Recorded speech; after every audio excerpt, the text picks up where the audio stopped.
my friends, welcome to my channel today. Today we're going to talk about tips and tricks for amigurumi part 2.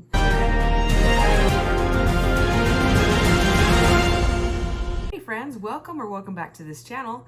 My name is Diana. I created this channel for my friends who wanted to learn how to crochet. So if you are here, if you landed here, welcome, you're one of my new friends. Today we are going to be talking about the tips and tricks that I have found that are helpful for me when I make my amigurumi. Well, okay, so I had a part 1, which I'll link up here in the top. So if you're coming to this video first, you need to go check out that one. Go ahead and hit the link here at the top. If you see that little black thing, that's the link. And that will take you right to that video. And we're gonna be talking about color changes. We are going to be talking about the magic ring or magic circle. We're going to be talking about the yarns that you want to avoid if you're a beginner, and if you're a skilled person, I'm going to give you some tips on that. We're going to be talking about the invisible decrease. We're going to be talking about fastening off and not overstuffing your amigurumi. Number 1, we're going to talk about the colors that you should avoid using if you can help it. If you're beginning with amigurumi, some of the colors that are more difficult to see are black and white, which is very strange because they're polar opposites, obviously, because they're black and white. But if you can, try to avoid the black and white. It kind of, when I have to use black, it makes me want to cry. White's a little bit easier, but just so you know, and you're not alone, black is a hard color to work with. Number 2, we are going to be talking about color changes. I've talked about color changes before in one of my tutorials, the bee tutorial. So if you'd like a free pattern for a bee with a stinger, I will go ahead and link that up here as well. I like to do them seamlessly. Let me show you how to do that. You can keep crocheting and just have that little jaunt in there, or what I like to do is to do kind of a slip stitch chain 1. So I will stick my hook into the lower color change, slip stitch up, and it makes it more of a clean color change than before.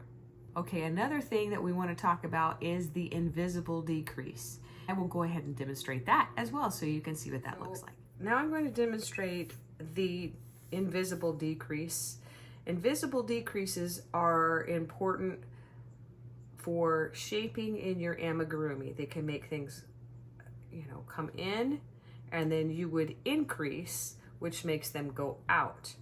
So with the invisible decrease, you don't want to even know that you're doing a decrease. You don't want to see it when you're crocheting. If you're noticing, I have a space in there. You can just pull this tail right there, and it closes that space. So now that there's not, okay, you're going to take and the front loop of the next stitch. So you have 2 on the hook, and then you're going to go under that top yarn and pull it through. And now you've brought those 2 stitches together. Okay, on the hook, you can see. Okay, we're gonna do that again. So we go under the first stitch, under the second stitch, yarn under, pull through those 2 loops. Now you have 2 on the hook, yarn over, pull through. When you're finishing off your project and it says leave a tail, leave a good sized tail. Don't be stingy. Don't try and save yarn. You're gonna kick yourself if the length of your yarn is too short.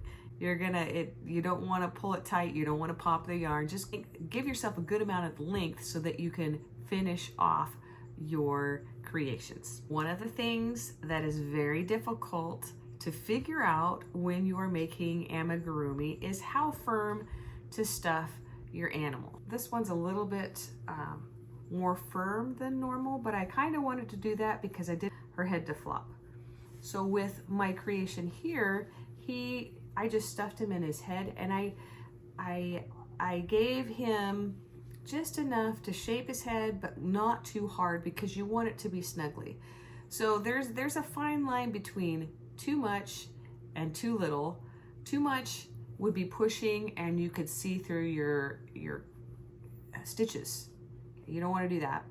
And too little is not going to hold its shape.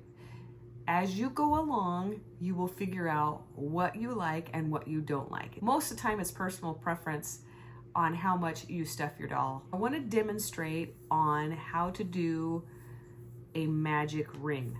Now, when I use chenille yarn, I do it a little bit differently than I would acrylic yarn. So let me demonstrate for you now. So I'm going to demonstrate how I do a magic ring or magic circle with my chenille yarn. So what I do is I take and I do a slip knot.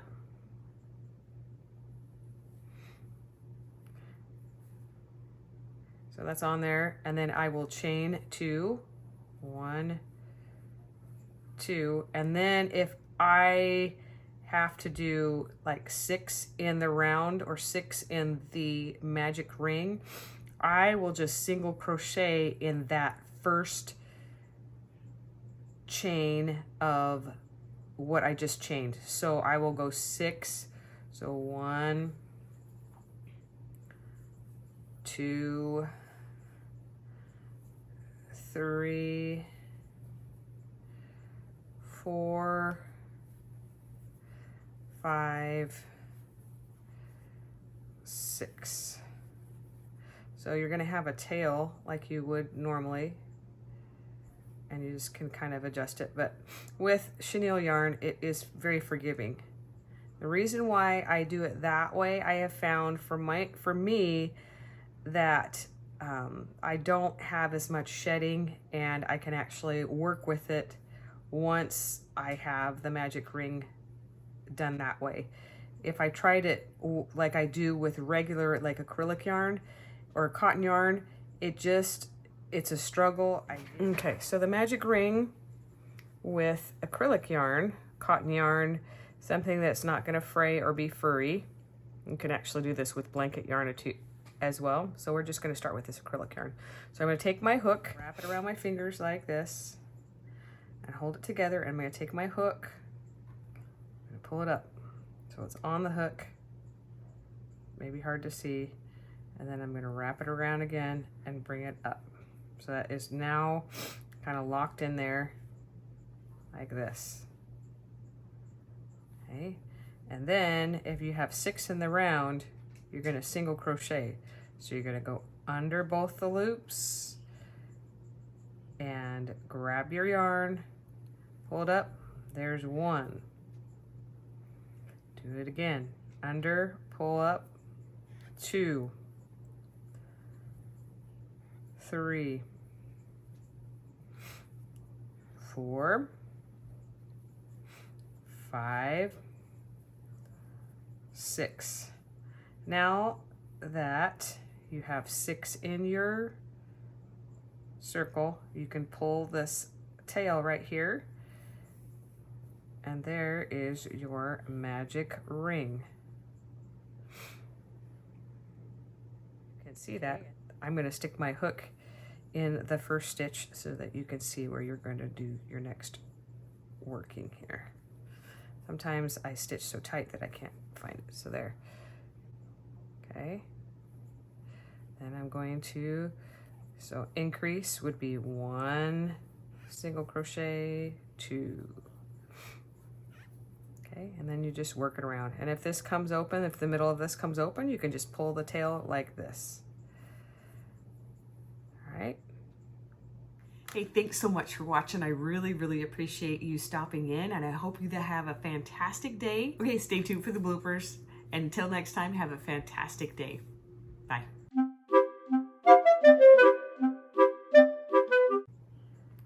Oh my land. I'm difficult about focusing on my hands. I didn't want her to head flop.